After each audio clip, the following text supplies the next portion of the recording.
தமிழ்நாடு தேர்தல் இதுவரை சந்திக்காத ஒரு நெருக்கடியை தற்பொழுது சந்தித்துக் கொண்டிருக்கிறது. அதேபோல மாநில உரிமை தொடர்ச்சியாக தமிழர்களினுடைய உரிமைகளை நசுக்குகின்ற விதமாக இந்த மாநில உரிமைகளை நசுக்கிக் கொண்டிருக்கக்கூடிய செயலும் நடந்து வருவதை பார்த்து வருகிறோம்.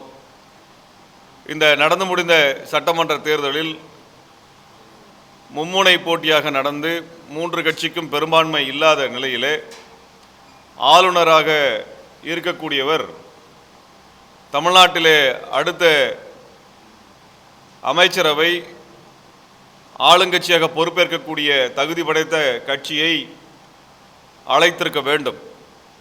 அதிக எண்ணிக்கையிலான சட்டமன்ற உறுப்பினர்களை கொண்டிருக்கக்கூடிய கட்சியை அழைப்பது அல்லது ஆட்சி அமைக்க கோருகின்ற கட்சிகளுக்கு வாய்ப்பு கொடுப்பது என்று எந்த விதமான நடைமுறையையும் மேற்கொள்ளாமல் பாரதிய ஜனதா கட்சி RSSனுடைய வழியில் வந்த தமிழ்நாட்டினுடைய ஆளுநர் தமிழ்நாட்டினுடைய புதிய அரசு அமைவதை தமிழ்நாட்டில் புதிய அரசு அமைவதை தடுக்கின்ற வகையில் செயல்பட்டு வருகிறார். இதை நாங்கள் மே 17 இயக்கம் வன்மையாக கண்டிக்கின்றோம்.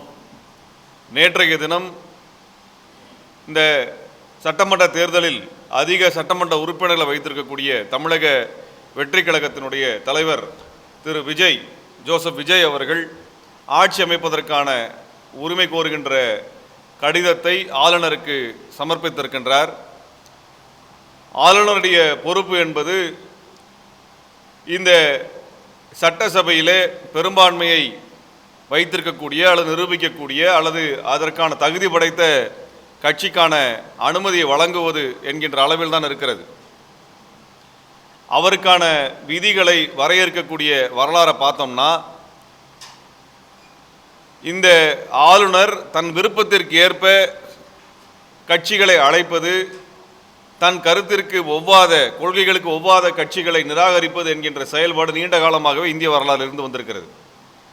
இந்தியாவினுடைய முதல் சட்டமன்ற தேர்தலாக 1952 மெட்ராஸ் மாகாணத்தில் நடந்த தேர்தலின் பொழுது அன்றைக்கு இருந்த மஸ்தூர் சங்கரினுடைய கட்சியும் பிரகாசம் அவர்களுடைய தலைமையில் இருந்த அந்த கட்சியும் இந்திய கம்யூனிஸ்ட் கட்சியும் இணைந்து கூட்டணி அமைத்து தேர்தல் எதிர்கொண்டார்கள். அவர்கள் பெரும்பான்மை பெற்றார்கள். அந்த கூட்டணி பெரும்பான்மை பெற்றது. ஆனால் கம்யூனிஸ்ட் கட்சி பங்கு வைத்திருக்கக்கூடிய அந்த கூட்டணிக்கு பதவி ஏற்கக்கூடிய அனுமதி தரக்கூடாது என்று சொல்லி அதிக எண்ணிக்கையில் இருக்கக்கூடிய ஆனால் பெரும்பான்மை இல்லாத அன்றைய காங்கிரசினுடைய தலைவராக இருக்கக்கூடிய ராஜாஜியை அழைத்து ஆட்சி அமைக்க வாய்ப்பை அன்றைய ஆளுநர் கொடுத்தார். இது அன்றைய மெட்ராஸ் மாகாணத்தினுடைய நிலைமை. அன்றைக்கே ஜனநாயகம் கொலை செய்யப்பட்டது. ஏனென்றால் அன்றைய காங்கிரஸ் அரசு, நேரு தலைமையிலான அரசு கம்யூனிஸ்டுகள் ஆட்சிக்கு வருவதை விரும்பவில்லை. அதனால் என்ன பண்ணாங்கன்னா அதிக எண்ணிக்கையில் ஆனால் பெரும்பான்மை இல்லாத கட்சிக்காக இந்த வாய்ப்பை கொடுத்தார்கள். ராஜாஜிக்கு அந்த வாய்ப்பு கொடுக்கப்பட்டது. ஆனால் பெரும்பான்மை வைத்திருந்து கூட்டணியை அமைத்து ஆட்சியை பெறுவதற்குரிய வாய்ப்பு இருந்த கம்யூனிஸ்டுகள் அந்த அனுமதியை பெற இயலாமல் போனது.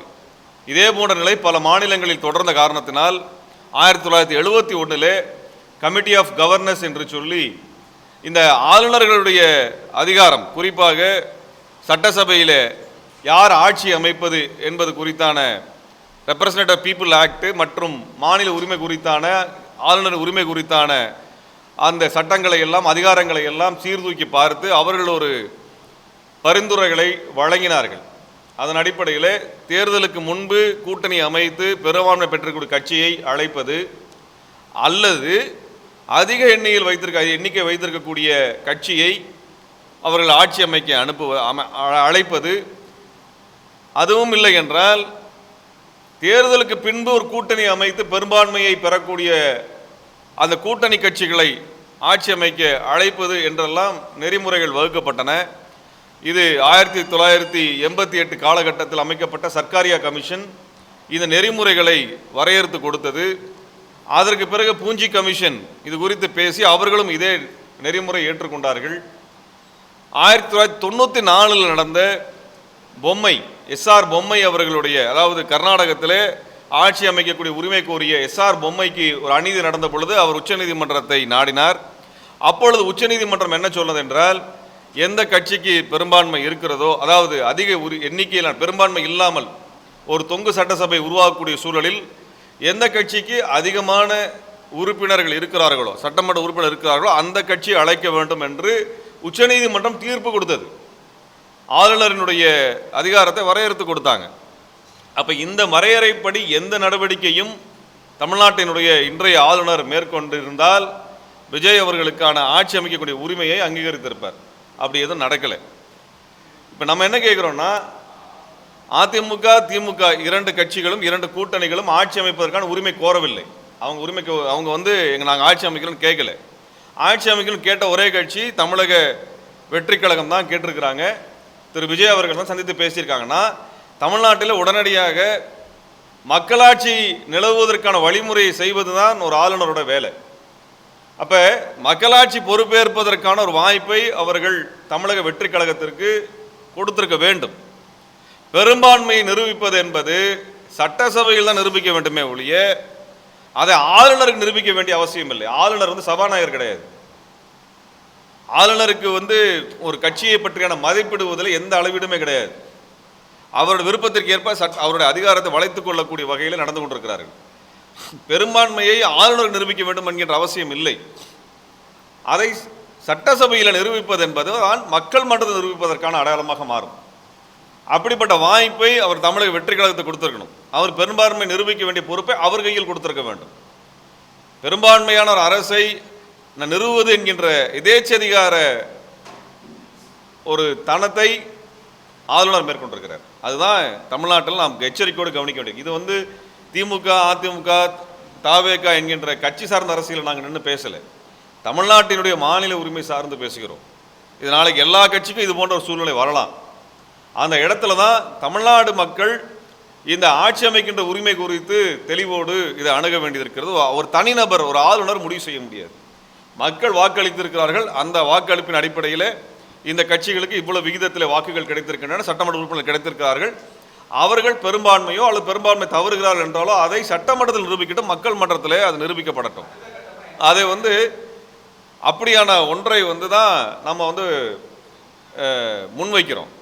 இதுக்கு நான் குறிப்பாக பேசுகிற இன்னொரு காரணம் இருக்குது. 2018 கர்நாடக தேர்தலின் பொழுது என்ன நடந்தது என்றால், அங்கே 3 மும்முனை போட்டியாக காங்கிரஸ் கட்சி, மதச்சார்பற்ற ஜனதாதளம் மற்றும் பாரதிய ஜனதா கட்சி தேர்தலில் போட்டியிட்ட பொழுது பாரதிய ஜனதா கட்சிக்கு அதிக எண்ணிக்கையில் சட்டமன்ற உறுப்பினர் கிடைத்தார்கள். ஆனால் பெரும்பான்மை கிடைக்கவில்லை. இரண்டாவதாக காங்கிரஸ் கட்சி இருந்தது. மூன்றாவதாக மதச்சார்பற்ற ஜனதாதளம் இருந்தது. அந்த இடத்துல காங்கிரஸ் கட்சி மதச்சார்பற்ற ஜனதாதளத்துக்கு ஆதரவு தெரிவிப்பதாக அறிவித்து ஒரு பெரும்பான்மை கணக்கை முன்னிறுத்தினார்கள். ஆக சர்க்காரியா கமிஷன்லேருந்து பூஞ்சி கமிஷன்லேருந்து கமிஷன் ஆஃப் கவர்னன்ஸ்லேருந்து சொல்லப்பட்ட உச்சநீதிமன்றத்தினுடைய தீர்ப்பின் அடிப்படையில் பார்த்தால் மதச்சார்பற்ற ஜனதாதளத்திற்கு கூட்டணிக்கு ஆட்சி அமைக்கின்ற அதிகாரத்தை கொடுத்திருக்க வேண்டும். ஆனால் அன்றைக்கு பாரதிய ஜனதா கட்சியினுடைய முகவர்களாக எடுபடிகளாக இருந்த ஆளுநர் பாரதிய ஜனதா கட்சியை கூப்பிட்டு ஆட்சி அமைக்க, எடியூரப்பாவை அழைத்து ஆட்சி அமைக்க அனுமதி கொடுத்தார். அது மட்டும் இல்லை, பெரும்பான்மை நிரூபிப்பதற்காக 15 நாட்கள் அதற்கான கால அவகாசம் கொடுத்தார். இது எதுக்கு? அடுத்த கட்சி உடைப்பதற்கான அது கால அவகாசமாக அதை கொடுத்தார். உடனடியாக உச்சநீதிமன்றம் சென்ற பொழுது அந்த 15 நாள் என்பது ஒரே நாளாக குறைக்கப்பட்டது. ஒரே நாளில் நீங்கள் நிரூபிக்க, ஒரு நாள் தான் உங்களுக்கு அவகாசம் நிரூபிக்க வேணும் உச்சநீதிமன்றம் சொல்லிச்சு. இது ஆளுநர் அதிகாரத்தின் மீது உச்சநீதிமன்றம் வைத்த என்ன சொல்றது கடுமையான ஒரு விமர்சனம். இதுக்கு அப்புறமும் அங்கே பாரதிய ஜனதா கட்சி ஆட்சிக்கு வருதுன்னா அதுக்கேற்ற மாதிரி சட்டத்தை வளைத்துக் கொள்வது, தமிழ்நாட்டில் பாஜகவினுடைய கூட்டணிக்கு வாய்ப்பு கிடைக்கவில்லை என்றால் அதற்கேற்ப ஒரு முடிவில் எடுப்பது என்பது கவர்னர் யாருக்கு வேலை செய்கிறாரு, கவர்னர் என்கின்ற பதவி யாருக்காக இருக்கிறது என்ற கேள்வியை எழுப்ப விரும்புகிறோம். எந்த கட்சி வேணா இருக்கட்டும், எந்த கட்சி வேணா இந்த இடத்துல இருக்கட்டும். ஆனால் இதில் ஒரு நீங்கள் ஒன்று சட்ட முறைப்படி ஒன்று வர்றீங்க, ஒரு நெறிமுறை இருக்குன்னா அந்த நெறிமுறையை கடைபிடிக்கணும். உங்கள் நெறிமுறை உங்கள் இஷ்டத்துக்கெல்லாம் பண்ணிருக்குன்னா பிஜேபிக்காரங்க வந்து எந்த மாநிலத்தில் வேணால் யாரை வேணால் அவங்க விருப்பத்துக்கு அழைக்கிறது, அவங்க விருப்பத்துக்கு நிராகரிக்கிறது ஒரு போக்கை வந்து தமிழ்நாடு அனுமதிக்கக்கூடாது. இதை அனைத்து கட்சிகளும் கண்டிக்க வேண்டும் என்று நாங்கள் நேற்றைக்கு அறிக்கை வெளியிட்டிருந்தோம். இன்றைக்கு பல கட்சிகள் அந்த நிலைப்பாட்டை ஆதரித்திருக்கிறார்கள். அவர்கள் கவர்னருடைய போக்கை கண்டித்திருக்கிறார்கள், வரவேற்கிறோம். தமிழ்நாட்டில் உடனடியாக ஒரு மக்களாட்சி வரணும். இன்றைக்கு யாரையுமே அழைக்காம இருந்து நாளைக்கு கவர்னர் ஆட்சி வருது அப்படின்னா அது மக்களாட்சிக்கு நேர் எதிரானது. மக்கள் ஒன்றும் ஓட்டு போடாமல் எங்களுக்கு எந்த கட்சி வேண்டாம்னு நிராகரிக்கலை, ஓட்டு போட்டிருக்கிறாங்க. 3 அணிகளும் கணிசமான சட்டமன்ற உறுப்பினர் வச்சிருக்கிறாங்க கையில். ஒவ்வொரு தொகுதியும் தனக்கான சட்டமன்ற உறுப்பினர் யாருன்னு முடிவு பண்ணி அனுப்பியிருக்குது. இதை ஒரு நபர் முடிவு பண்ணுவாரா, ஒரு கட்சி முடிவு பண்ணுவாரா? அதுவும் தமிழ்நாட்டில் கூட்டணி வைத்து கூட்டணியின் பலத்தில் ஒரே ஒரு எம்எல்ஏ பதவி வைத்திருக்கக்கூடிய பிஜேபி எப்படி முடிவு பண்ணுறது?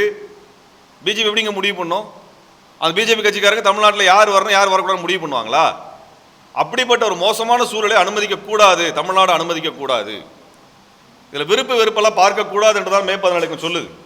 ஒரே ஒரு எம்எல்ஏவை அதுவும் கூட்டணி வைத்து அதிமுகவின் பலத்தால் வாங்கி கொண்டு அவர்கள் இங்கே 108 சட்டமன்ற உறுப்பினர் பெற்றிருக்கக்கூடிய தமிழக வெற்றி கழகத்திற்கு ஆட்சி அமைப்பதற்கு வாய்ப்பு கொடுக்க மறுக்கிற அந்த எதேச்சதிகார போக்கு அராஜகமான போக்கு, தமிழ்நாடு மக்களினுடைய ஜனநாயக உரிமையை நசுக்குகின்ற போக்கு.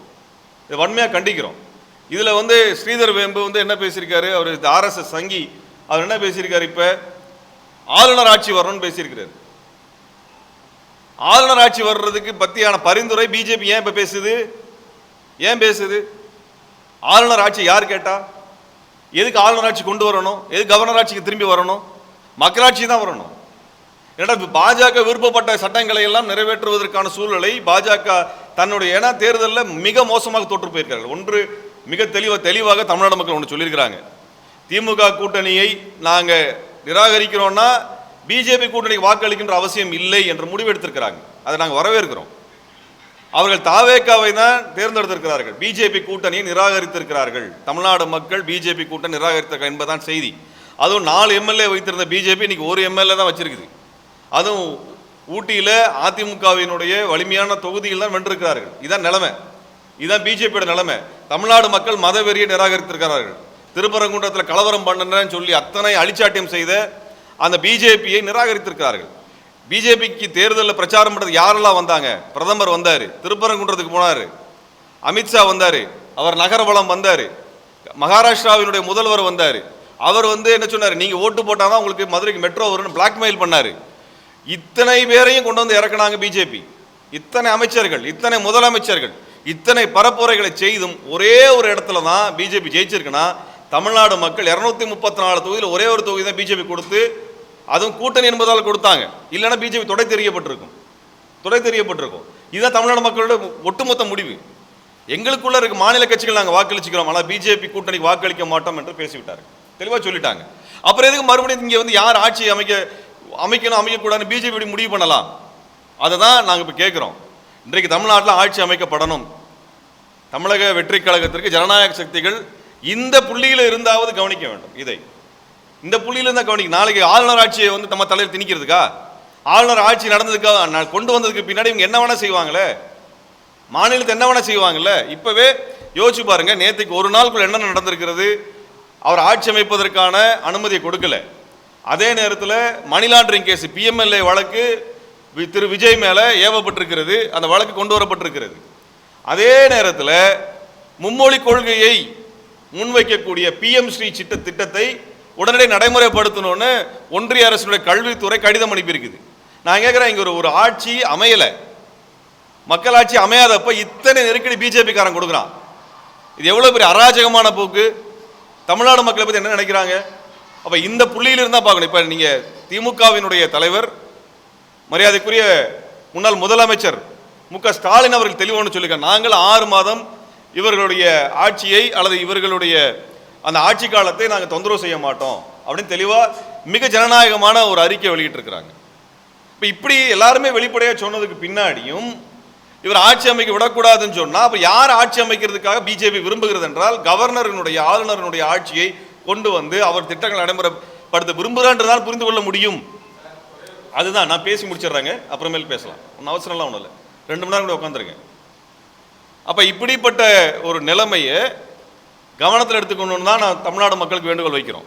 நீங்கள் வாக்களித்திருக்கிறீர்கள், நீங்கள் தேர்ந்தெடுத்த வேட்பாளர் சரியா தவறா என்ற இடத்துக்குள்ள நாங்கள் போல, எந்த கட்சி தேர்ந்தெடுக்கிற இடத்துக்குள்ள நாங்கள் போல, அது எங்களுக்கு தேவையில்லை. பாரதிய ஜனதா கட்சிக்கு எதிராக மே 14 இயக்கம் பரப்புரை மேற்கொண்டது. அதில் பாரதிய ஜனதா கட்சி மக்களால் வீழ்த்தப்பட்டது என்பதிலே நாங்கள் மக்களுக்கு, தமிழ் மக்களுக்கு, தமிழர்களுக்கு நான் நன்றி தெரிவிக்கின்றோம். அதற்கு அடுத்தபடியாக தமிழ்நாட்டில் யார் ஆட்சி அமைக்கணும் ஆட்சி அமைக்கக்கூடாது என்கின்ற முடிவை தமிழ்நாடு மக்கள் நிராகரிக்கப்பட்ட பிஜேபி முடிவு செய்யக்கூடாது என்று தான் சொல்ல வந்திருக்கிறோம்.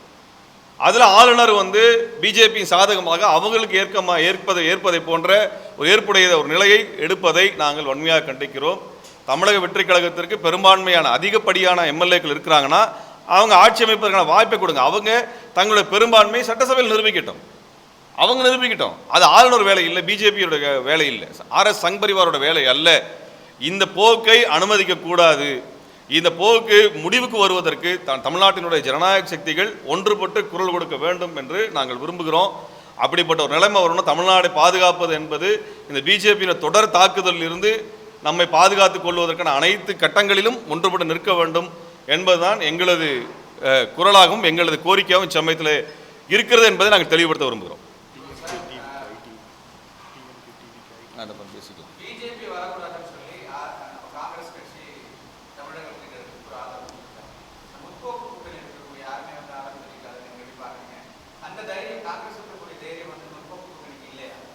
இல்லைங்க, காங்கிரஸ் வந்து அவங்க தமிழக வெற்றி கழகத்தோடு போகணும்னு முடிவு பண்ணி தான் தேர்தலுக்கு முன்னாடியே முடிவு பண்ணியிருக்கணும். தேர்தலின் பொழுது திமுகவோடு சேர்ந்து கொண்டு பரப்புரையில் தாங்கள் வந்து தாவேக்காக்கு எதிராக ஒரு நிலைப்பாடு எடுத்ததாக காட்டிக்கொண்டு அதற்கு பிறகு போகிறாங்க. இப்போ இருக்கக்கூடிய சூழலில் பொறுத்து மற்ற ஜனநாயக அமைப்புகள் ஒரு முடிவு எடுக்கிறது என்பது கவர்னர் ஆட்சி நிலை வராமல் இருக்கிறத பார்க்குறது தான் நம்ம பார்க்குறோம். ஆனால் காங்கிரஸ் நிலைமை அப்படி எடுக்கலை. காங்கிரஸ் அந்த மாதிரி எடுக்கல. அவர்களுக்கு வந்து தெளிவாக வந்து ஒரு நிலைப்பாடு இருக்குது. வெற்றி பெறுவதற்கு முன்பு ஒரு கூட்டணி, வெற்றி பெற்ற பிறகு ஒரு கூட்டணி வைக்கிறது, அதை நாங்கள் என்றைக்குமே ஏற்றுக்கல. ஏன்னா பாரதிய ஜனதா கட்சி எவ்வளவு தூரம் மாநில உரிமைகளை நசுக்குகிறதோ அதை விட ஒருபடி மேலாக நசுக்கிய கட்சி தான் காங்கிரஸ். அதான் 1952 நான் சொல்லிட்டு வந்திருக்கேன் நான். ஏன்னா நடந்ததுன்னு சொல்லியிருக்கிறோம். காங்கிரஸ் தான் அந்த வேலையை செஞ்சிருக்கிறாங்க. இப்போ அதே வந்து பாரதிய ஜனதா கட்சி செய்யுது. தேசிய கட்சிகள் இங்கே இடம் இல்லை. மாநில கட்சிகள் இது குறித்து முடிவெடுக்கணும்னு தான் பேசுகிறோம். நம்ம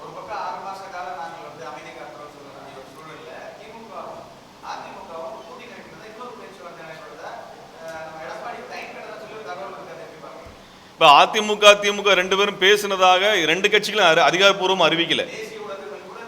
அதுதாங்க, நம்ம ஊடகங்கள் எந்த லட்சணத்தில் இருக்குது தேசிய அளவில்ன்றதை நம்ம பார்த்துட்டோம். பிஜேபியோட ஊடகங்கள் என்ன அளவில் இருக்குன்னு நம்ம பார்த்துட்டோம். அதனால் இந்திய அளவிலான ஊடகங்களை நாங்கள் ரெஃபரன்ஸாக எடுக்கல. தமிழ்நாட்டு ஊடகங்களில் பேசலாம். ஆனால் இந்த விஷயம் இதுவரைக்கும் ரெண்டு கட்சிகளும் அந்த நிலைப்பாடை வெளிப்படையாக சொல்லலை. அதிகாரப்பூர்வமாக அறிவிக்கப்படாத ஒரு விஷயத்தை குறித்து நாங்கள் பேச முடியாது. அதான் நாங்கள் சொல்ல முடியும். அப்படி ஒரு நிலைமை, அப்படி ஒன்று உண்மை ரெண்டு கட்சிகளும் பேசுது அப்படின்னால் அது ஏற்புடையதல்ல. அது அப்படியான ஒன்று பண்ணாங்கன்னா தப்பு.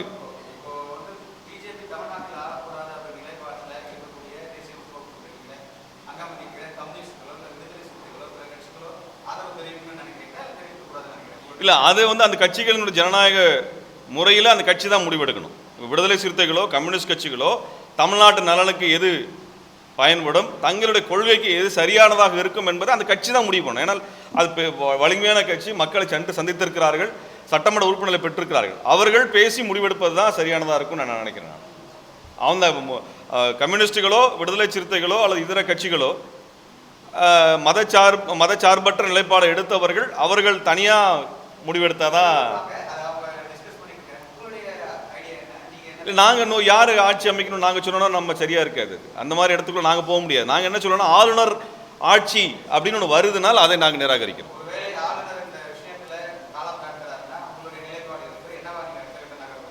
ஆளுநர் யாரையும் அழைக்காம ஒரு மக்களாட்சி முறை வரவிடாமல் தடுத்தால் நிச்சயமாக அதற்கு எதிரான போராட்டத்தை நாங்கள் முன்னெடுப்போம். ஆளுநருக்கு எதிரான போராட்டத்தை நாங்கள் நிச்சயமாக எடுப்போம். அது கட்சி சார்ந்த அல்ல, தமிழ்நாட்டின் உரிமை சார்ந்து நிச்சயமாக எடுப்போம். ஜனநாயக அமைப்புகளும் அது போன்ற இடத்துக்கு வருவாங்கன்னு நான் நம்புகிறோம். நாங்கள் நன்றி.